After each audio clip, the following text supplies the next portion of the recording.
ನೋಡಿ ಇತ್ತೀಚೆಗೆ 100ಕ್ಕೆ 60% ಜನ ಇವತ್ತು ಒಂದಿಲ್ಲ ಒಂದು ನೋವಿನಿಂದ ಬಳಲ್ತಾ ಇದ್ದಾರೆ. ಅದಕ್ಕೆ ಇವತ್ತು ಯಾರು ಲೇಬರೇ ಸಿಗ್ತಾ ಇಲ್ಲ. ಯಾರು ಮೈ ಬೆಂಡ್ ಮಾಡಿ ಕೆಲಸ ಮಾಡಕ್ಕೆ ರೆಡಿ ಇಲ್ಲ. ಯಾಕಂದ್ರೆ ಎಲ್ಲಿ ನೋಡಿದ್ರು ಇವತ್ತು ಬ್ಯಾಕ್ ಪೇನು, ಕತ್ತು ನೋವು, ಶೋಲ್ಡರ್ ಪೇನು, ನೀ ಪೇನು, ಯಾರಿಗೆ ಕೆಲಸ ಮಾಡಕ್ಕೆ ಆಗ್ತಾ ಇಲ್ಲ. ಆಲ್ಕೋಹಾಲ್ ಕುಡ್ದೆ ಕೆಲಸ ಮಾಡೋದಕ್ಕೆ ಇವತ್ತು ಲೇಬರಸ್ಸು. ಆದರೆ ಇನ್ಮೇಲೆ ಯೋಚನೆ ಮಾಡಬೇಡಿ. ಇವೆಲ್ಲ ನೋವುಗಳಿಗೆ ಒಂದೇ ಒಂದು ಪರಿಹಾರ. ಇನ್ಮೇಲೆ ಪ್ರತಿ ದಿವಸ ನೀವು ನೋವಿನ ಮಾತ್ರೆ ತೊಗೊಳ್ಳೋದು, ಕಿವಿಗೊಬ್ಬ ಡಾಕ್ಟರು, ಕಣ್ಣಿಗೊಬ್ಬ ಡಾಕ್ಟರು, ಮೂಗಿಗೊಬ್ಬ ಡಾಕ್ಟರು, ಎಸಿಡಿಟಿಗೊಬ್ಬ ಡಾಕ್ಟರು, ಮತ್ತೆ ನೀ ಸರ್ಜರಿ ಮಾಡಿಸ್ಕೊಳ್ಳೋದು ಇವೆಲ್ಲ ಬೇಕಾಗಿಲ್ಲ. ಒಂದೇ ಒಂದು ಚಿಕಿತ್ಸೆ, ಅದು ಕ್ಯಾರಪ್ರಾಕ್ಟಿಕ್ ಅಂತ.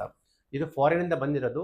ಈ ಕ್ಯಾರಪ್ರಾಕ್ಟಿಕ್ ಟ್ರೀಟ್ಮೆಂಟಲ್ಲಿ ಇವೆಲ್ಲ ಸಮಸ್ಯೆಗಳನ್ನು ಒಂದೇ ಒಂದು ಟ್ರೀಟ್ಮೆಂಟಲ್ಲಿ ಸಾಲ್ವ್ ಮಾಡ್ಬೋದು. ಇದು 20 ಮಾತ್ರೆ ಮಾಡೋ ಕೆಲಸ ಒಂದೇ ಟ್ರೀಟ್ಮೆಂಟ್ ಮಾಡುತ್ತೆ. ಲೈಫ್ ಟೈಮ್ ಮಾತ್ರೆ ತೊಗೊಳ್ಳೋ ಅವಶ್ಯಕತೆ ಇಲ್ಲ.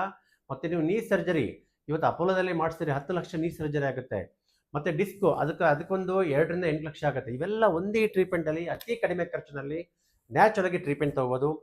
ಬರೀ 20 ನಿಮಿಷದಲ್ಲಿ ತಮಗೆ ಒಳ್ಳೆಯ ರಿಸಲ್ಟ್ ಸಿಗುತ್ತೆ. ನೀವು 10 ರಿಂದ 12 ಮಸಾಜು ಫಿಸಿಯೋಥೆರಪಿಯಲ್ಲಿ ಸಿಗೋ ರಿಸಲ್ಟು ಒಂದರಲ್ಲೇ ಸಿಗುತ್ತೆ. ಹಾಗಾಗಿ ಒಂದು ಸರಿ ಟ್ರೈ ಮಾಡಿ. ಇದರಿಂದ ಆಗೋ ಮ್ಯಾಜಿಕ್ ರಿಸಲ್ಟು ನೀವೇ ಖುದ್ದಾಗಿ ನೋಡ್ಬೋದು. Thank you.